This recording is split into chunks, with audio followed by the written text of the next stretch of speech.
The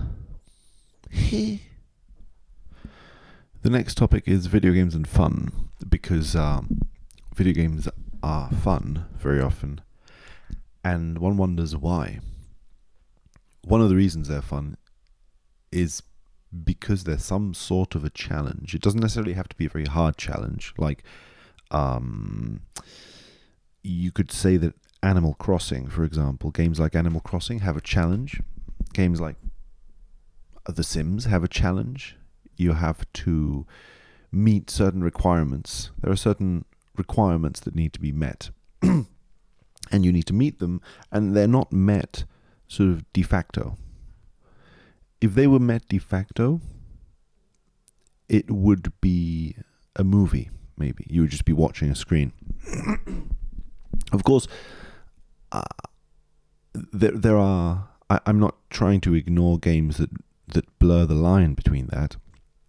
And I do think that they're really cool. There are games where you almost are just like a viewer who's seeing things, and you're just walking through a world and seeing things. Or maybe there isn't even a world and it's more abstract. There are all sorts of varieties of games. But I think that there is some element of audience participation, which is what makes a game a game. And so a video game, that's the sense in which I say there is challenge. There's challenge in the way that there is participation, because to participate, I believe maybe you could break it down to something about choice. There is some element of choice. Maybe the player needs to make some choice or another. Sometimes the choice could be perceived as being meaningless, even though it isn't. Maybe sometimes it's just the choice between looking at this part of the map or looking at that part of the map. And even if there are no enemies and no anything, there is still a challenge to your perspective. You can't just sit down and relax, so to speak. There is an element of engagement and challenge. I mean, maybe that is true of all art. I don't know. But I feel that maybe video games emphasize that aspect. And so, this probably plays into the reason why the mainstream image of what video games are, at least until now, it is starting to change. But I think that ever since the emergence of video games until their popularization and their entry into mainstream culture, the image that I think has been had of video games is as mostly action video games that require some sort of action, and mostly video games that involve killing or defeating missions in an action-oriented way. So in those video games, there is a challenge also, not just because the player is in front of a screen and it is a challenge to make a choice, but there is a challenge for the avatar on the screen. There is the symbol of challenge. There is the meaning of challenge that we give to violence and struggle and things like escaping from danger or defeating danger or surviving, obtaining health when you're about to die and avoiding death and things like that. And so I think mainstream video games have tended to go in that direction. So it's funny then that we consider them so much fun.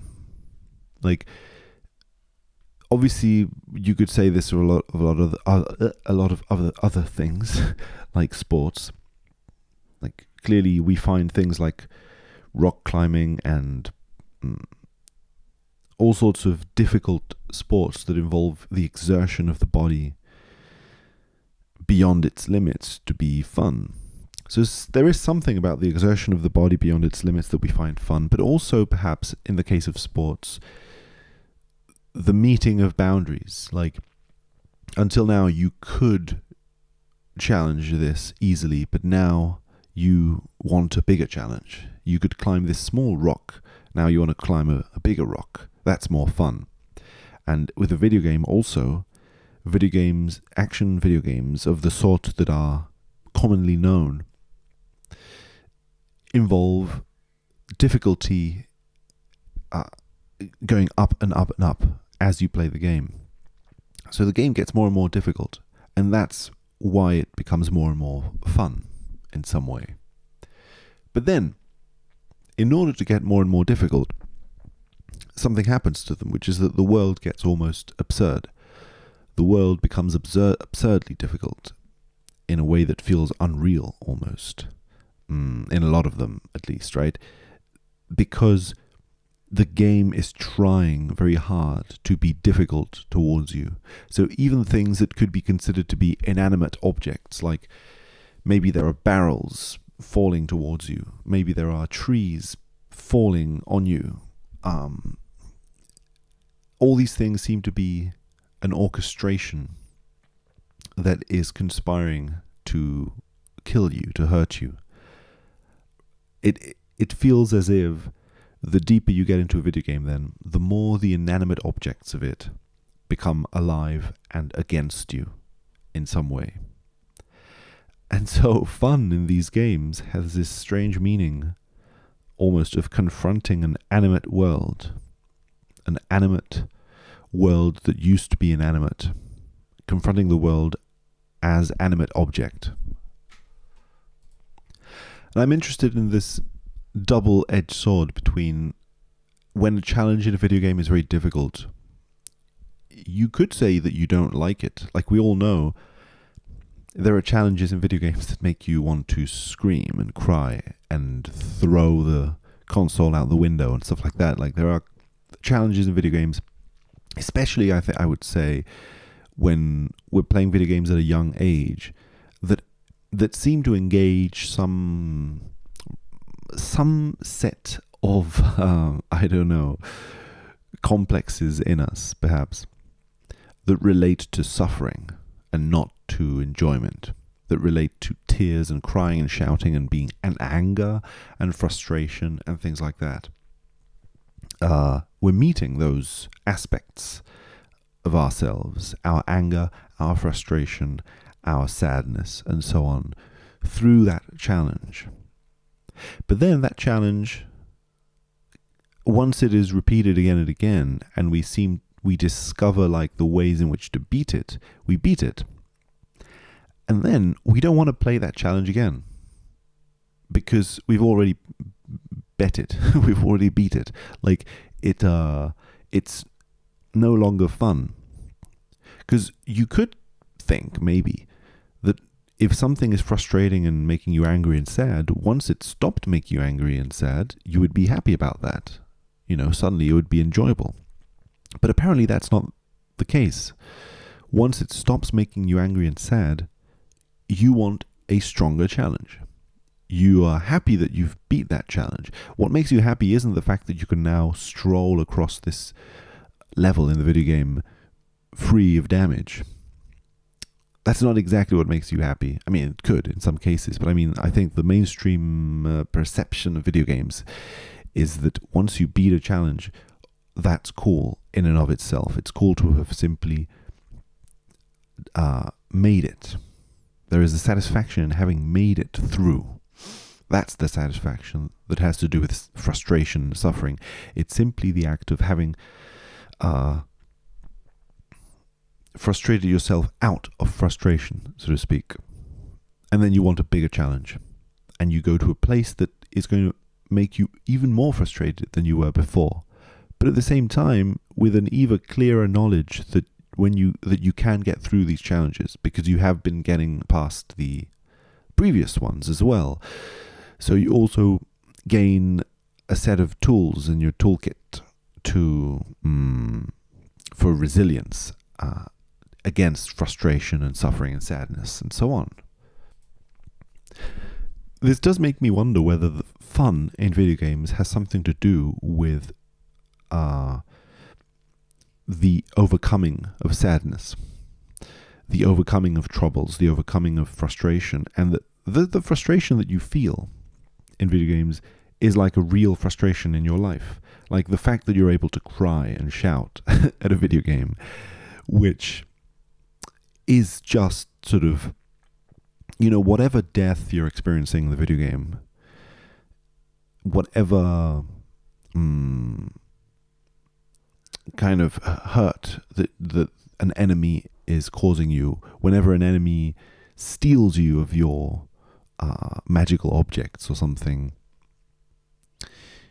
those feelings, the feelings of being stolen something, the feeling of being killed spiritually or emotionally, the feeling of losing spiritually or emotionally, the feeling of not getting what you want, and so on, those are real feelings that you have in your life. That's, I would claim the video game isn't the first place where you learned to feel that.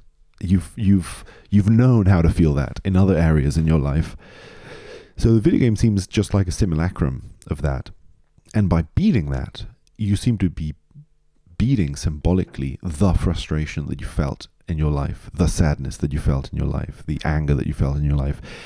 And beating it here simply means kind of overcoming it, putting yourself back in that situation that caused, or a situation that triggers those emotions, but in a safe kind of container. Because a video game at the end of the day ultimately is some sort of a safe container. Your body is safe outside of the screen. Your soul, your relationships with the world and with people around you are safe. They're not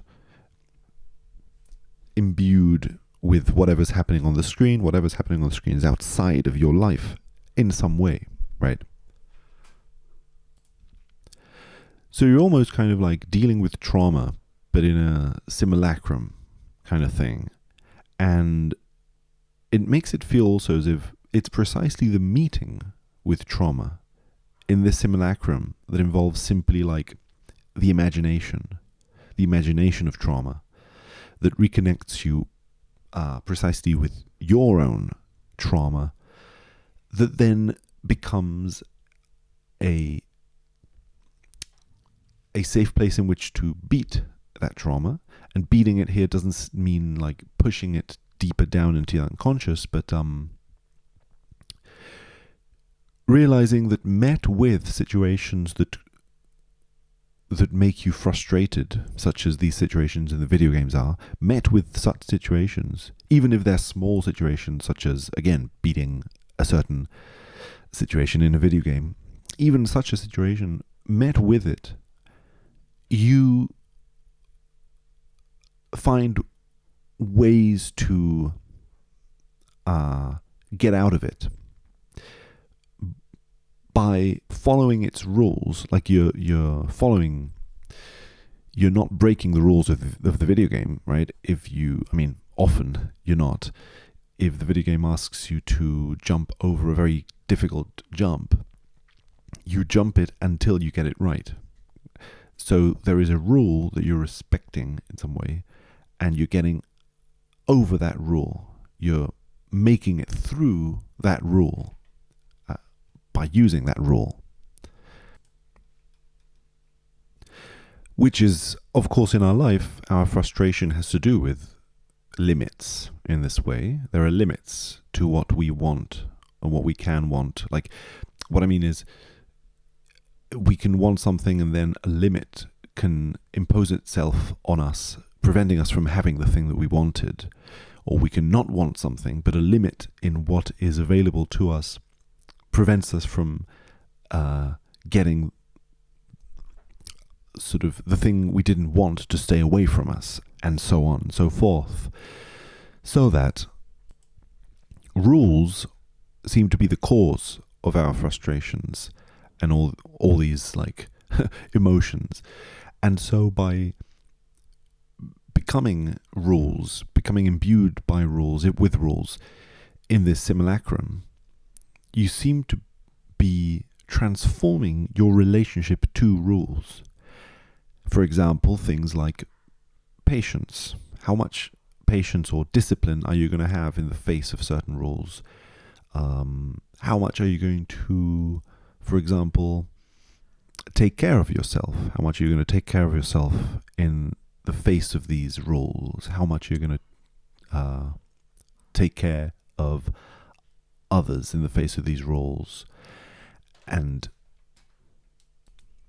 so I don't think it has to do with simulating these activities in order to train them. It's not like you're training yourself to be more ethical or something like that in the real world. I think it has more to do with feeling your own feelings. It's like a place in which to feel your own feelings in the face of these rules, in a way that perhaps in the midst of trauma you wouldn't have been able to feel, because it would have been too much of an intense container in which to feel these things. So a container that is safer allows for that feeling to be felt, to happen. And going back to the topic of fun, what's funny about this is that it seems like what's fun about this is like a certain amount of freeing yourself of burdens somehow, right?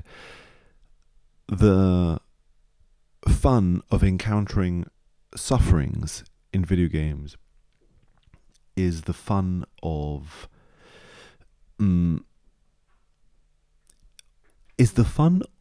almost of like allowing yourself to feel whatever it is that you're feeling when confronted with these sufferings, feelings that perhaps you weren't able to, like whatever was stuck becomes unstuck.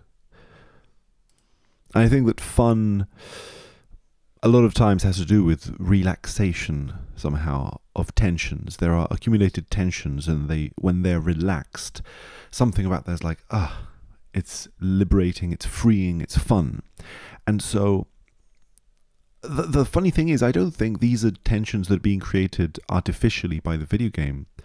I think that these tensions that the video game creates serve simply as models on which to model our own tensions from our life.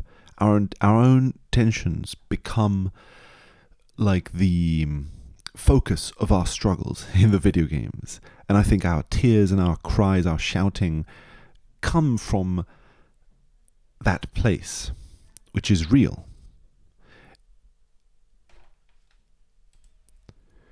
It's just that the video game itself is not real. And by not real, I mean almost like it's in the imagination. We are putting a lot of our part into it. Like in a work of art, right? You're having to place yourself into the work of art in order for it to work. You can't work at it alone. The work of art needs your cooperation, right? Art needs your cooperation to sit there in front of it and be there with it. You need to be there fully with it in order for it to work somehow. It's a relationship between two things, you could say. So you could say that playing video games is like a way of activating yourself. It activates parts of yourself that weren't activated before. Yeah.